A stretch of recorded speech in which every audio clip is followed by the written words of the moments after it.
Yes, it was the last dance on the floor, and the sun has set for the T20 World Cup 2020 in 2021 in Dubai.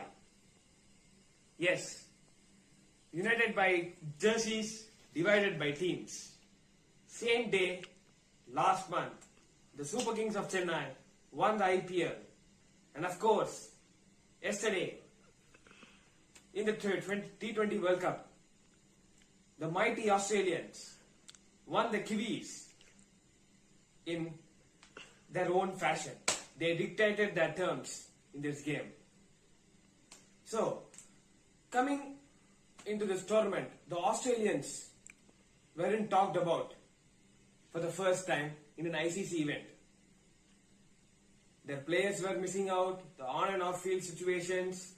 Because of the on and off field situations, they weren't liking the methodology of their head coach, Mr. Justin Langer.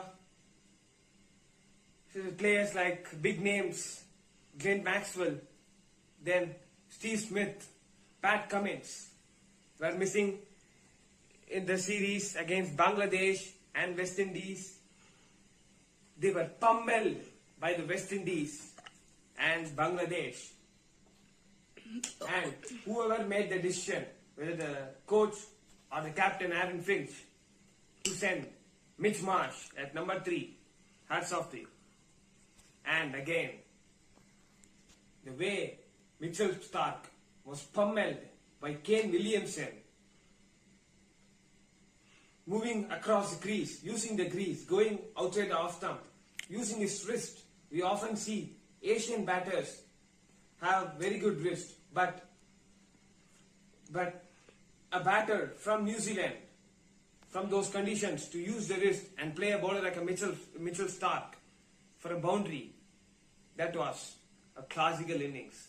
Big players stand up in big matches, big occasions. Yes, David Warner stood up to the occasion, scoring a 50 odd runs for Australia in the final. And he was, before this IPL, before this game, before this series, before the World Cup, David Warner was written off. In fact, the Australians were written off. David Warner had quite a tough year. Here he was dogged by the SRH management, and he was cheering for his team in the stands. And coming to the World Cup, getting the form at the right moment, peaking at the right moment against West Indies and Bangladesh. And of course, in the big final and against Pakistan in the semi-final, it was there only one man, David Warner, the man of the tournament, player of the tournament, David Warner. It's not all about what we accomplish, it's about what we overcome. Life is not a bed of roses. That was the case for the Australian team, David Warner, and of course, their coach Justin Langer. It was all money on the back, monkeys on the back for him.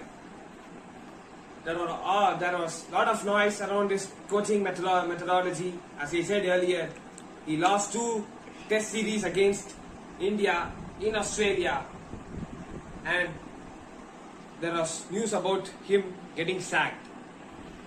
But the Australian management backed him. Credits to Cricket Australia. After winning the trophy, it wasn't the Australian way of celebrating it. It meant a lot for them. With all the happenings that I said earlier, the players were emotional. And jogging back to a couple of days before the semi-final game, let us talk about the semi-final game. It was a crack-a-ton of a game. New Zealand taking on the Pakistan. Am I right? No. New Zealand taking on England. England were called the favourites coming into the tournament. But then New Zealand played a very good game. Credits Darren Mitchell and of course Jimmy Neesham. That these 2 semi-finals and then the other game Australia versus Pakistan epitomizes what cricket is all about. Perseverance, passion, aggression, wanting the team to do well with your own performances. That was the case in Matthew Wade. Was on and off the team for a while. When he was asked to do the captaincy, he did. When he wanted to take the role of a opening batter in T20 cricket, he did. As well as in Test cricket, he did what the team needed. Just like Dinesh Karthik, who played as a finisher, as a middle order batter, as a top order batter, and of course, an opener for India in the past years. And what all he had overcome in the past few years, and he has done, and won the cup for Australia. Jogging my memory back, in 2000, a smash-buckling lefty smashed 4 sixes against Pakistan and won the game in the semi-finals. And unfortunately, the Australian team couldn't cross the line in the finals. Yes, they couldn't qualify.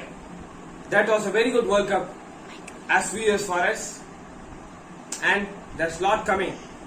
When you don't want a hangover, you always drink. And again, that's in cricket too. There is some cricketing action coming for us right after the World Cup in just 2 days' time. The World Cup runners-up against India, playing a 3-match T20 series and of course 2 Test match series. Stay tuned for further updates. Thank you for joining me on this episode. We'll catch you all soon in the next episode. Until then, this is VR Ritwik signing off.